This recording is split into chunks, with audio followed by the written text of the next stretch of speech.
दोस्तों आज हम आपके सामने एक बहुत ही बड़ा मुद्दा लेकर के आए हैं। मुद्दा ये है कि इस धरती पर पहले मुर्गी आया है या अंडा। सवाल बहुत ही रोचक है, शायद आप इस सवाल को कभी सुने होंगे, लेकिन इस सवाल का जवाब देना उतना आसान नहीं है। क्योंकि अगर कोई व्यक्ति कहे कि इस धरती पर पहले अंडा आया तो तुरंत उस व्यक्ति से पूछ दिया जाएगा कि अंडा कहाँ से आया। तो फिर उसे लाचार होकर के कहना पड़ता है कि मुर्गी से आया। इसका मतलब कि मुर्गी पहले आया, लेकिन फिर मुर्गी कहाँ से आया? किसी अंडा से आया होगा। फिर अंडा कहाँ से आया? मुर्गी से आया। तो इस तरह से जवाब देने में असमर्थ हो जाता है वह व्यक्ति, क्योंकि एक कड़ी बन जाता है, कड़ी एक सीक्वेंस बन जाता है और हम उस ओरिजिन तक नहीं पहुंच पाते हैं, उस स्थान पर नहीं पहुंच पाते हैं जिससे कि हमको ये पता चल सके कि पहले मुर्गी आया है या अंडा। देखिए, आपको कोई बुक में ये लिखा नहीं मिलेगा कि इस धरती पर पहले अंडा आया है या मुर्गा आया है और उसके विषय में पूरा विस्तार पूर्वक लिखा मिलेगा। ऐसा आपको लिखा नहीं मिलेगा। लेकिन एक चैप्टर है बायोलॉजी का, इवोल्यूशन, अगर उसको आप पढ़ेंगे तो आपको शायद एजम्पशन पता चल जाएगा। आप अनुमान लगा सकते हैं कि पहले मुर्गी आया या अंडा आया। आप आसानी से अनुमान लगा सकते हैं। और उस एवोल्यूशन को चैप्टर को अगर पूरा पढ़ना है तो कम से कम 10-15 दिन लग जाएगा। अगर हम हर दिन 1 घंटा का एक वीडियो अपलोड करेंगे तो 10-15 वीडियो हमको अपलोड करना पड़ेगा एवोल्यूशन चैप्टर को खत्म करने के लिए। अगर आप एवोल्यूशन को समझ जाते हैं, यानी जैव विकास को अगर समझ जाते हैं तो शायद आपको, आपके मन में ये जो सवाल उठ रहा है, इस सवाल का सॉल्यूशन मिल जाएगा। क्योंकि ऐसे सवाल अनेक हो सकते हैं। ये भी पूछा जा सकता है पहले स्त्री आया या पुरुष आया, या तो फिर ये भी पूछा जा सकता है कि पहले बच्चा आया या बुढ़ा आया। तो इस तरह करके बहुत सारे सवाल और बन सकते हैं। लेकिन इसका जवाब अगर आप एवोल्यूशन चैप्टर यानी जैव विकास के विषय में आप पढ़ते हैं तो फिर आपको कोई दिक्कत नहीं होगा। तो आपको थोड़ा सा उसके विषय में बताता हूँ 4-5 मिनट में, शायद आपको कुछ समझ में आ जाए और ऐसे सवालों का जवाब देने में आप असमर्थ ना हो पाए, इसलिए मैं इस वीडियो को बना रहा हूँ। देखिए, हुआ क्या, पहले धरती पर कोई जीव नहीं था, धरती था ही नहीं। ये जो आप पृथ्वी अभी देख रहे हैं, ये पृथ्वी था ही नहीं। मंगल ग्रह देख रहे हैं, चांद देख रहे हैं, बहुत सारे उल्का पिंड है, ये सब कुछ नहीं था। एक पॉइंट था, पॉइंट, एक बिंदु था। एक बिंदु था, माना जाता है इस साइंटिस्टों के द्वारा कि एक बिंदु था। लगभग 20 मिलियन ईयर्स अगो की बात है, यानी 20 मिलियन ईयर्स एक बिंदु था। और इस बिंदु का डेंसिटी इतना ज्यादा था, घनत्व, डेंसिटी मतलब घनत्व इतना ज्यादा था, यानी इन्फिनिट था। और इसका टेम्परेचर भी इन्फिनिट था, यानी बहुत ही ज्यादा था, इतना कि अभी उसको हम माप भी नहीं सकते हैं। अब उस पॉइंट का क्या हुआ, एक्सप्लोजन हुआ, विस्फोट हो गया वह पॉइंट। और उसके विस्फोट होने से बहुत सारे टुकड़े इधर उधर पूरा बिखर गए और इस तरह से ब्रह्मांड का निर्माण हो गया। आज जो हम जान रहे हैं, मंगल ग्रह है, बुध ग्रह है, बृहस्पति ग्रह है, पृथ्वी है, ये सब जितने भी ग्रह हैं, चांद है, या फिर जितने भी उसके ग्रहों के उपग्रह हैं, ये सब इसी एक्सप्लोजन के बाद बने हैं। लेकिन बनने की प्रक्रिया बहुत ही लंबी है। देखिए, जिस समय यहाँ एक्सप्लोजन हुआ था, उस समय पृथ्वी इस प्रकार था, पूरा एकदम बहुत ही गर्म था, बहुत ज्यादा गर्म। उस समय ना पृथ्वी में गैस था, ना पानी था, कुछ भी नहीं था, केवल आग का एक गोला था, आग का गोला। तो एक्सप्लोजन के बाद जो पृथ्वी का स्थिति था वो इस प्रकार था।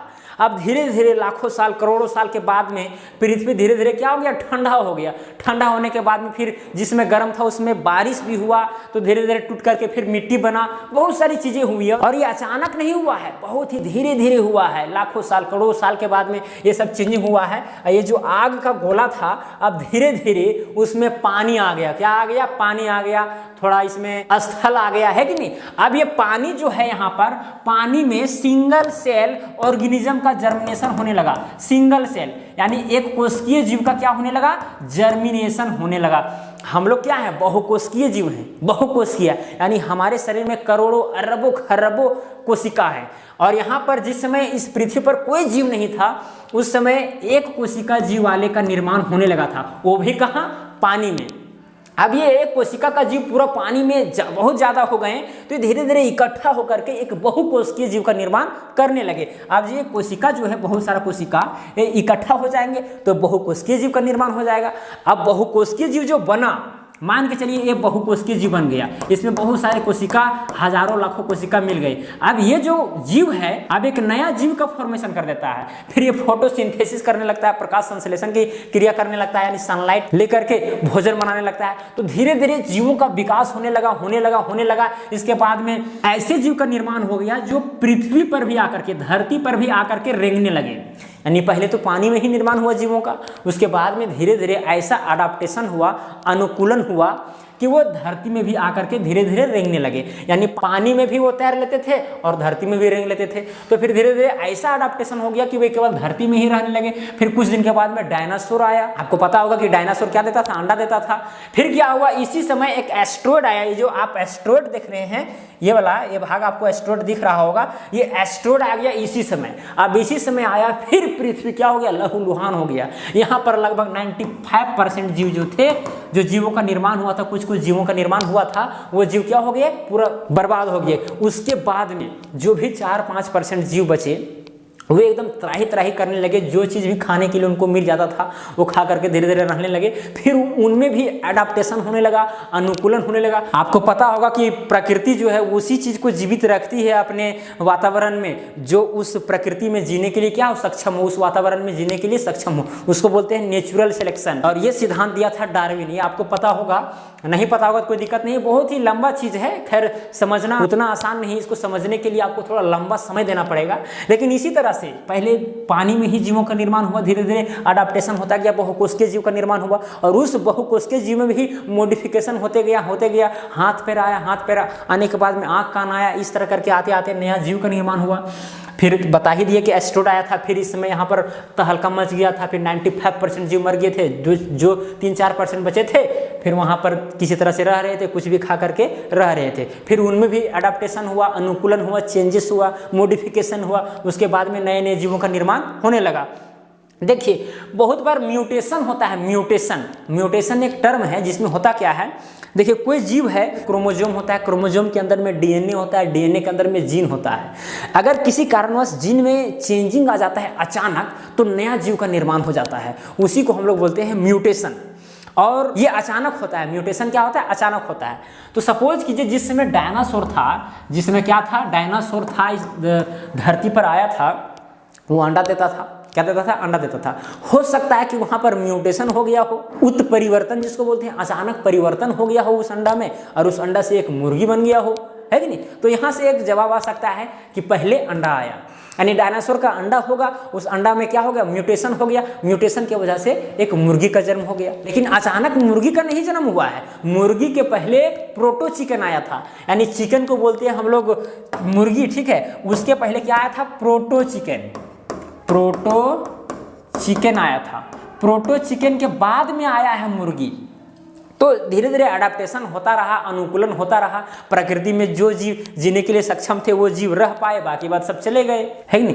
तो धीरे धीरे उत्परिवर्तन हुआ, कुछ म्यूटेशन के द्वारा नए जीव का फॉर्मेशन हो गया, पेड़ पौधे आए, जीव बने, बहुत सारी प्रक्रिया हो रही थी। और ये छोटी मोटी बात नहीं है, ये लाखों करोड़ों अरबों सालों में ये चीज़ होता है, नए जीवों का विकास होता है। ये कोई ऐसा नहीं है कि भाई 200 साल पहले घटा है, 300 साल पहले घटा है, हमको प्रमाण भी जल्दी मिल जाएगा। इसका प्रमाण भी जल्दी में नहीं मिलता है। लास्ट में वैज्ञानिकों को थ्योरी देना पड़ता है। जैसे बिग बैंग थ्योरी जो है, ये तो बता दिया गया है, ये एजम्पशन कर दिया गया कि भाई एक पूरा जो ब्रह्मांड था वो एक सुई के जैसा था, वो एक्सप्लोज किया, ठीक है, एक्सप्लोजन हुआ, विस्फोट हुआ, तो सब चीज़ का निर्माण हुआ है, ऐसा कह दिया गया है। लेकिन इसको प्रूव कैसे किया जा सकता है, प्रूव करना उतना आसान नहीं है। लेकिन भाई साइंटिस्ट ने कहा है तो भाई अपने हिसाब से ठीक ही कहे होंगे, इसलिए हम लोग उसको मान लेते हैं। खैर, तो अब देखिए धीरे धीरे जीवों का, नया नया जीवों का विकास होने लगा। तो क्या आया, प्रोटो चिकन, यानी चिकन जो अभी मुर्गी हम देख रहे हैं, मुर्गा देख रहे हैं, उसके पहले भी क्या था, प्रोटो चिकन था। प्रोटो चिकन अंडा दिया होगा, क्या दिया होगा, अंडा दिया होगा। और इस अंडा में कुछ चेंजिंग हो गया होगा, है कि नहीं, मॉडिफाई हो गया होगा। और फिर इस अंडा से फिर चिकन का निर्माण हो गया। क्या चिकन निर्माण हो गया, चिकन का निर्माण हो गया। तो इस तरह से मुर्गी का भी आ सकता है। लेकिन बहुत सारे आपको टीचर या बहुत सारे साइंटिस्टों के थ्योरी के द्वारा ये आपको बताया जा सकता है कि पहले अंडा आया, अंडा के बाद ही क्या आया, मुर्गी आया। क्योंकि डायनासोर के समय में, लाखों साल पहले की बात है, डायनासोर के समय में अंडा इस पृथ्वी पर आ चुका था। क्योंकि डायनासोर अंडा देते थे, है कि नहीं। तो अंडा से ही कुछ मॉडिफिकेशन हुआ होगा। क्योंकि डायनासोर अगर जन्म ले लिया है तो डायनासोर से तो अचानक मुर्गी नहीं बन सकता है कि नहीं। अंडा से ही कुछ म्यूटेशन हुआ होगा, चेंजेस हुआ होगा। तो मेरा कहना है कि पहले अंडा आया।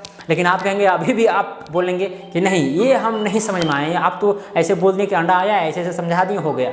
नहीं, देखिए ये थ्योरी आपको पढ़ना पड़ेगा। एवोल्यूशन क्लास 12 बायोलॉजी का चैप्टर है, उसको आप पढ़िए तो शायद आपको कुछ सीख मिल जाएगी उससे। जैसे यहाँ पर देख रहे हैं ह्यूमन जो अभी हम लोग इस प्रकार हैं, क्या इस प्रकार पहले से कहीं से टपक गए हैं, नहीं, धीरे धीरे विकास हुआ है हम लोग में, मॉडिफिकेशन है, मॉडिफाई होते होते देखिए पहले किस तरह था, अब इससे लाखों साल करोड़ों साल के बाद में इस तरह हो गया।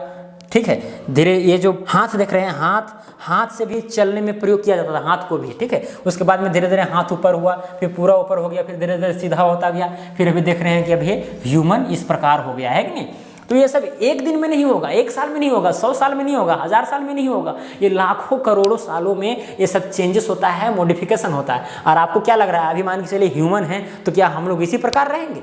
लग रहा है कि नहीं इसी प्रकार रहेंगे, लेकिन लाखों साल के बाद में भी हम लोग में ऐसा मॉडिफिकेशन हो जाएगा कि नया जीव आ जाएगा इस धरती पर, ऐसा माना जाता है वैज्ञानिकों के द्वारा, है कि नहीं। तो जीव का निर्माण जो पृथ्वी में धीरे धीरे हुआ, तो वो धीरे धीरे हुआ, ऐसा नहीं कि तेजी गति से हुआ, एकदम धीरे धीरे एकदम स्लोली हुआ। और उस स्लोली में म्यूटेशन हुआ, बहुत सारा प्रकृति में चयन हुआ, यानी कि नेचुरल सिलेक्शन हुआ, उस तरह से अनेक जीवों का यहाँ पर वर्चस्व रह पाया, और जो जीव नहीं रह पाए वो गए। लेकिन एक बहुत ही रोचक सवाल है, जब हम लोग क्लास 12th में जब पढ़ रहे थे तो एक स्टूडेंट ने खड़ा होकर के पूछा, अगर इंसान चिंपैंजी यानी बंदरों से अगर बना है तो अभी बंदर क्यों पाए जाते हैं?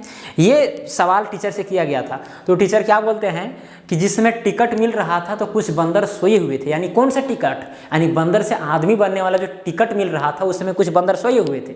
जो टिकट लिया वो आदमी बन गया, और जो सोया हुआ था वो बंदरे रह गया। तो ऐसा जवाब मिलता है, क्योंकि देखिए होता क्या है, इसका पूरा जवाब पूरा स्पेसिफिक विशिष्ट तरीके से देना उतना आसान नहीं है, इसीलिए कई बार टीचर इसको मजाक के रूप में ले लेते हैं और समझा देते हैं। खैर, आपको क्या मानना है कि पहले मुर्गी आया या अंडा आया? मुझे तो मानना है कि अंडा आया, क्योंकि प्रोटो चिकन यानी चिकन के पहले या मुर्गी के पहले एक प्रोटो चिकन प्रजाति था जो जंगल में पाया जाता था, और उसी प्रोटो चिकन के अंडा में कुछ मॉडिफिकेशन हुआ, और उसी मॉडिफिकेशन से एक नया जीव मुर्गा का निर्माण हो गया, है कि नहीं। तो पहले अंडा आया, उसके बाद में मुर्गी आया। ये तो आप इस वीडियो के माध्यम से सीख ही लिए हैं। तो अगर वीडियो पसंद पड़ा होगा तो वीडियो को लाइक कीजिए, शेयर कीजिए, और चैनल पर नए हैं तो चैनल को सब्सक्राइब करके बेल आइकन को भी प्रेस कर देना है। तो आज के लिए इतना ही। जय हिंद, जय भारत।